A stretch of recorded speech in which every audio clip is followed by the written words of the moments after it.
Shalom, salam sejahtera bagi kita semua. Perkenalkan, nama saya Diva Ivana. Saya adalah mahasiswa Fakultas Hukum Universitas Kristen Indonesia dengan NIM 20450-117. Pada kesempatan kali ini, saya akan mencoba menjelaskan mengenai salah satu industri keuangan non-bank, yaitu koperasi simpan pinjam. Berikut penjelasannya.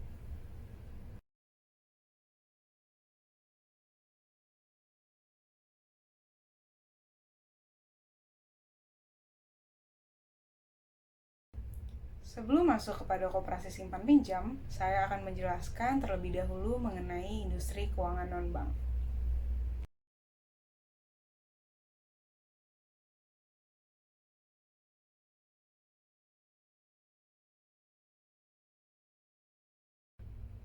Industri Keuangan Non-Bank atau IKNB merupakan lembaga yang menyelenggarakan aktivitas keuangan berupa penghimpunan dana dari masyarakat, lalu menyalurkannya untuk kegiatan investasi di perusahaan, serta menerbitkan surat berharga. Industri keuangan non-bank dalam istilah dahulunya disebut sebagai lembaga keuangan bukan bank atau LKBB yang didirikan sejak tahun 1972 menurut Surat Keputusan Menteri Keuangan Nomor 38-MK-4-1972. Tujuan pendiriannya ialah untuk mendorong perkembangan pasar modal agar penyaluran dananya lebih efisien sehingga meningkatkan kesejahteraan masyarakat. Industri keuangan non-bank termasuk lembaga yang diawasi oleh Otoritas Jasa Keuangan sebagai otoritas pengawas lembaga keuangan di Indonesia. Industri keuangan non-bank memiliki fungsi selain menghimpun dan menyalurkan dana, juga memiliki beberapa fungsi, yakni yang pertama, menghimpun dana masyarakat serta mengeluarkan surat berharga. Yang kedua, memberi layanan penyertaan modal ke perusahaan maupun proyek-proyek tertentu dalam jangka waktu sementara sebelum diperjualbelikan ke pasar modal. Yang ketiga, memberi permodalan kepada masyarakat ekonomi menengah ke bawah sehingga mereka mampu membangun usaha. Yang keempat, menjadi perantara antara perusahaan di Indonesia dengan pemerintah agar mendapatkan kelancaran permodalan.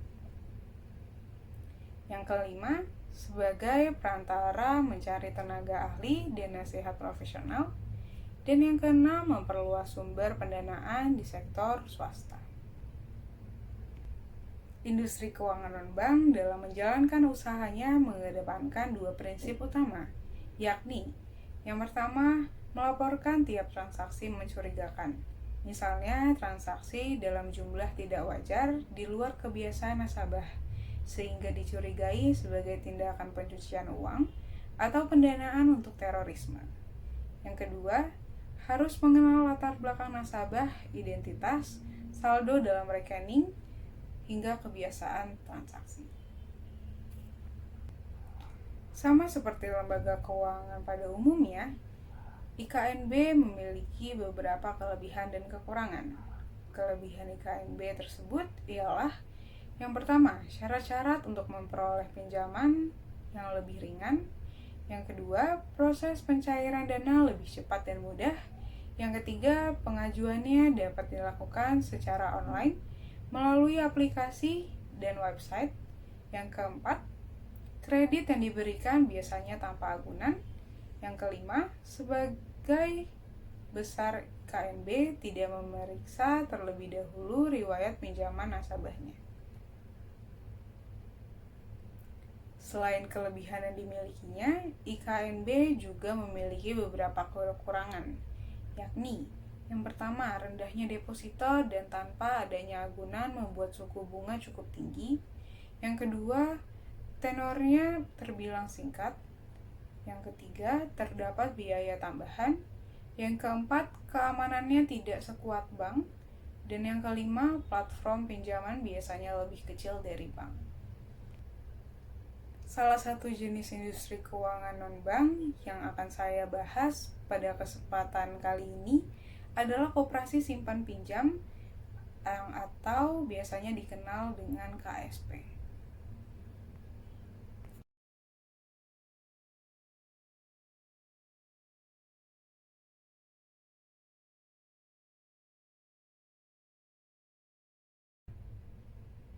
Koperasi simpan pinjam.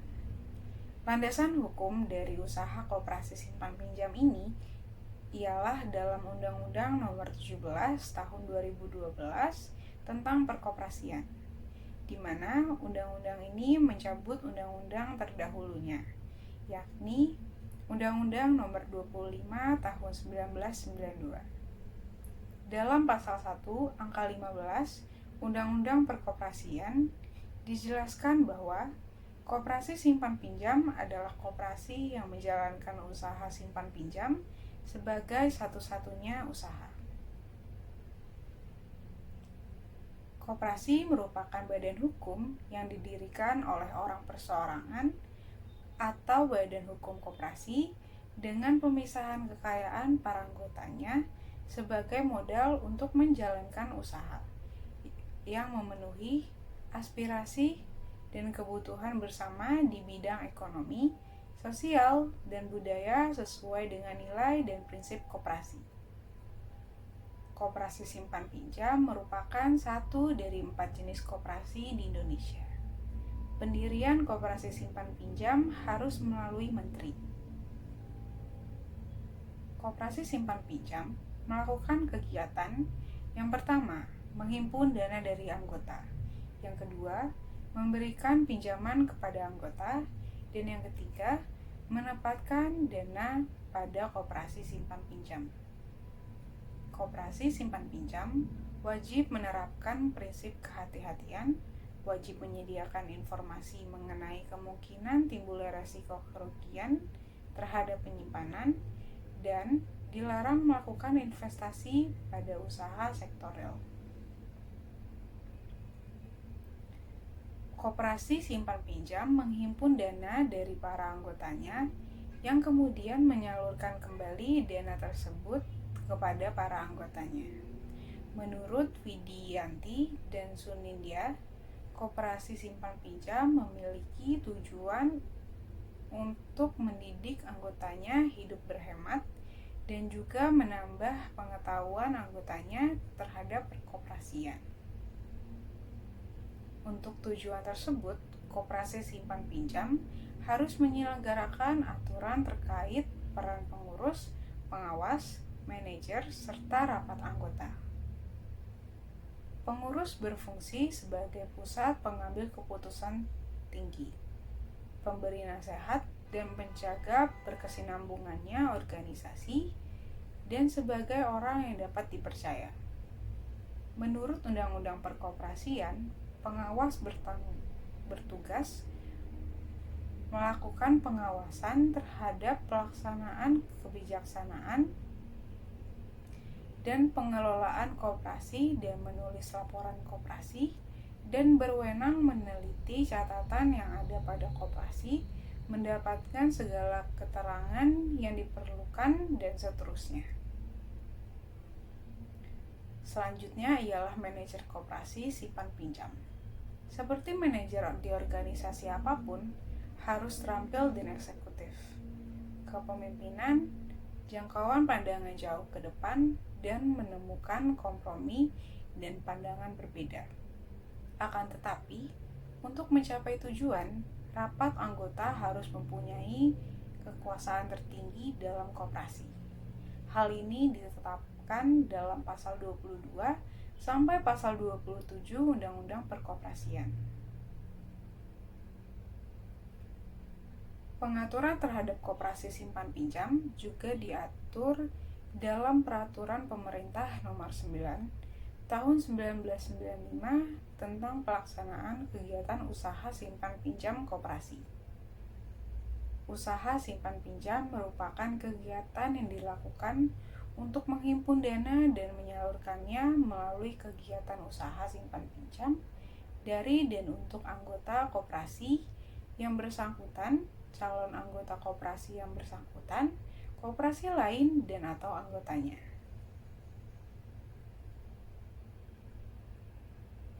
Koperasi simpan pinjam dapat berbentuk koperasi primer dan koperasi sekunder.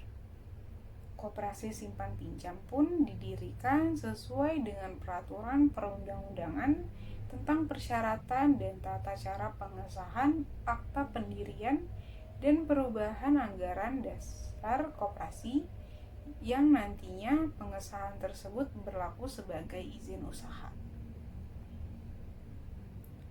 Pengaturan terhadap koperasi simpan pinjam juga diatur dalam Peraturan Menteri Koperasi dan Usaha Kecil dan Menengah Republik Indonesia Nomor 15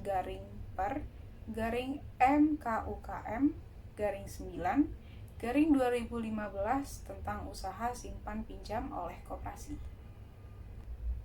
Peraturan ini hadir untuk mencabut yang pertama, Keputusan Menteri Negara Koperasi dan Usaha Kecil dan Menengah Republik Indonesia Nomor 96 MKUKM 9/2004 tentang pedoman standar operasional manajemen koperasi simpan pinjam dan unit simpan pinjam. Yang kedua, Peraturan Menteri Negara Koperasi dan Usaha Kecil dan Menengah Nomor 19 MKUKM 11/2008 tentang pedoman pelaksanaan kegiatan usaha simpan pinjam oleh koperasi sebagaimana telah diubah dengan Peraturan Menteri Negara Koperasi dan UKM Republik Indonesia Nomor 15 MKUKM 12/2009 tentang perubahan atas Peraturan Menteri Negara Koperasi dan Usaha Kecil dan Menengah Nomor 19 MKUKM 11/2008 tentang pedoman pelaksanaan kegiatan usaha simpan pinjam oleh koperasi. Dan yang ketiga, Peraturan Menteri Negara Koperasi dan Usaha Kecil dan Menengah Nomor 20 MKUKM 11/2008 tentang pedoman penilaian kesehatan koperasi simpan pinjam dan unit simpan pinjam koperasi sebagaimana telah diubah dengan Peraturan Menteri Negara Koperasi dan Usaha Kecil Menengah Republik Indonesia Nomor 14 MKUKM 12/2009 tentang perubahan atas Peraturan Menteri Negara Koperasi dan Usaha Kecil Menengah Nomor 19 MKUKM 9/2008 tentang pedoman pelaksanaan kegiatan usaha simpan pinjam oleh koperasi. Legalitas usaha dalam koperasi simpan pinjam ini ialah dalam bentuk usaha simpan pinjam yang diberikan kepada KSP dan USP koperasi setelah akta pendirian disahkan. Pembahasan berikutnya, saya akan masuk ke dalam kasus koperasi simpan pinjam Indosurya.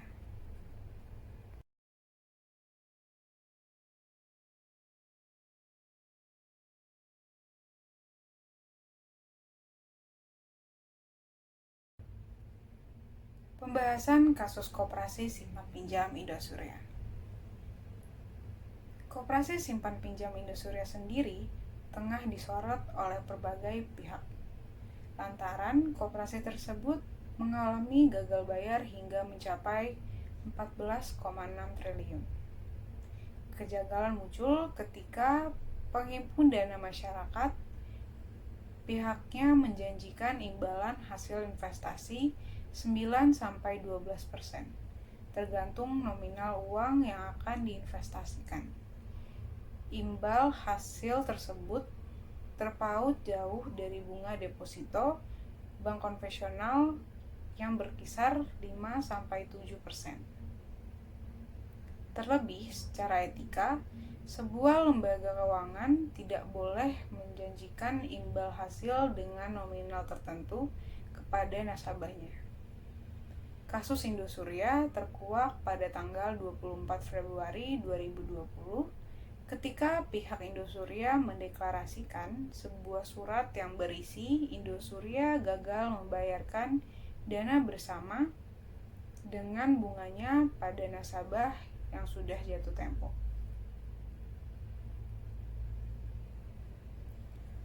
Hal ini semakin carut-marut ketika tidak adanya itikat baik yang dilakukan pihak Indosuria terhadap nasabahnya.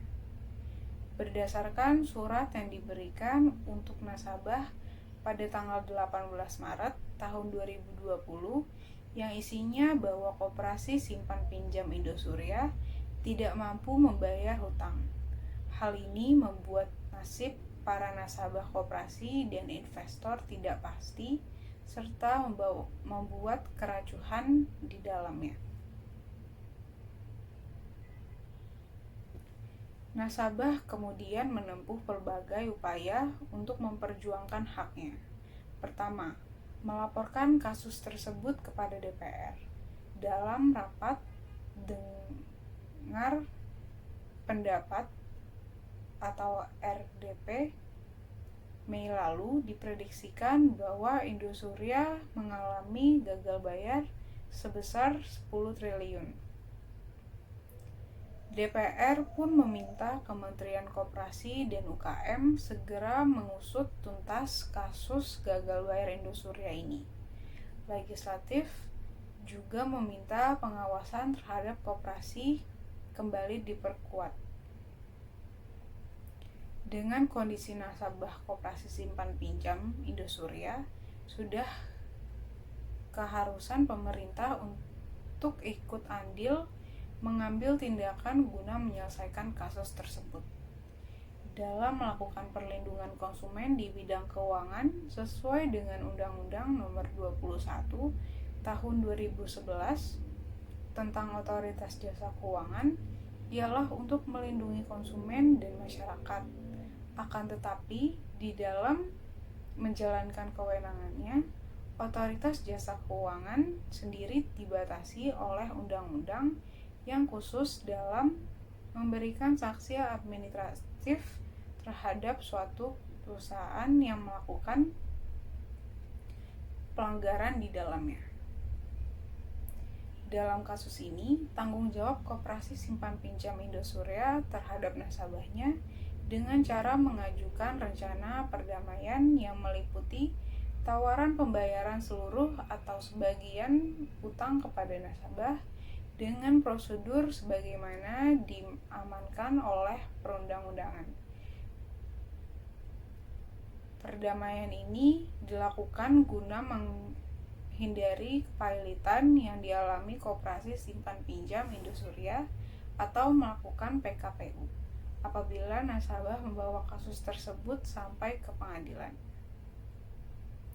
Hal ini bertujuan apabila terjadi PKPU digunakan untuk perdamaian kedua belah pihak, serta fungsi perdamaian dalam proses PKPU sangat penting, bahkan merupakan tujuan utama bagi KSP Indosuria guna kedepannya baik potensi maupun kesulitan membayar utang-utangnya dari kemungkinan masih dapat bangkit kembali dari jeratan utang-utang yang dialami. Hal ini diatur dalam pasal 229 ayat 3 dan ayat 4 Undang-Undang Nomor 37 Tahun 2004 tentang kepailitan. Dengan kata lain, tujuan akhir dari PKPU ini ialah dapat tercapainya perdamaian antara Koperasi Simpan Pinjam Indosuria dengan para nasabah sehingga kerugian yang dialami para nasabah dapat dikembalikan secara penuh. Selanjutnya, terkait dengan pengembalian dana nasabah, Majelis Hakim Pengadilan Niaga Jakarta telah memutuskan pengesahan perdamaian atau homologasi perkara PKPU atau penundaan kewajiban pembayaran utang. Dengan pengesahan perdamaian tersebut, debitur harus menjalankan kesepakatan dengan kreditur atau nasabah.